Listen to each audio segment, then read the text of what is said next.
আপনাদের সবাইকে স্বাগতম সত্য জিনের ঘটনা চ্যানেল। এখানে আমরা অতি প্রাকৃতিক বিষয় নিয়ে কথা বলি। নিয়মিত আপডেট পেতে সাবস্ক্রাইব করে সঙ্গে থাকুন।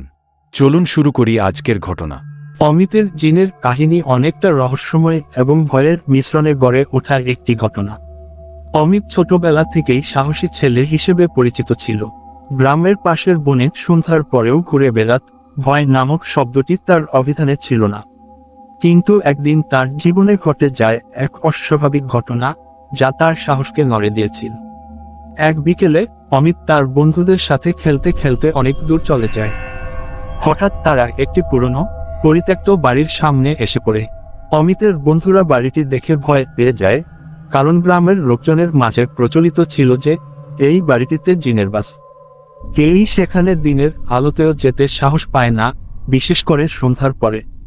কৌতূহল প্রবণ অমিত অবশ্য এসব কথায় কান দেয় না। তার মনে হয় এসব শুধুই কুসংস্কার। সে সাহস করে বাড়ির ভেতরে ঢোকার সিদ্ধান্ত নেয়। তার বন্ধুরা তাকে বারবার বাধা দেয়, কিন্তু অমিত তাদের কথা শুনে না। সে একাই বাড়ির দরজা ঠেলে ভেতরে ঢুকে পড়ে। বাড়িতে ঢুকেই অমিত অদ্ভুত কিছু অনুভব করতে শুরু করে। সবকিছু অস্বাভাবিক ঠেকছিল।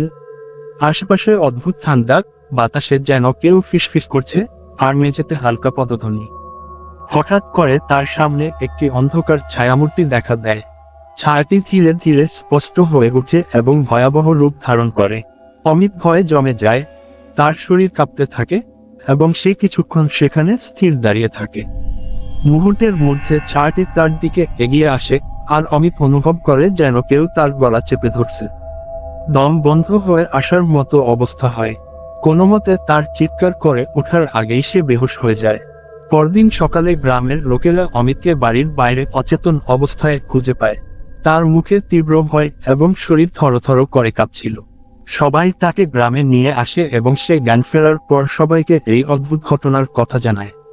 এরপর থেকে অমিত আর কখনোই বাড়ির দিকে ফিরে তাকায়নি, আর সেই দিনের পর থেকে তার জীবন এক অদ্ভুত ভয়ের ছায়ায় ছেয়ে গেছে। আপনাদের সবাইকে ভিডিওটি দেখার জন্য ধন্যবাদ। যদি ভিডিওটি ভালো লেগে থাকে তবে লাইক করুন এবং নতুন ভিডিওর জন্য সাবস্ক্রাইব করুন। আপনার মতামত জানাতে ভুলবেন না, নিচে কমেন্টে লিখে জানান।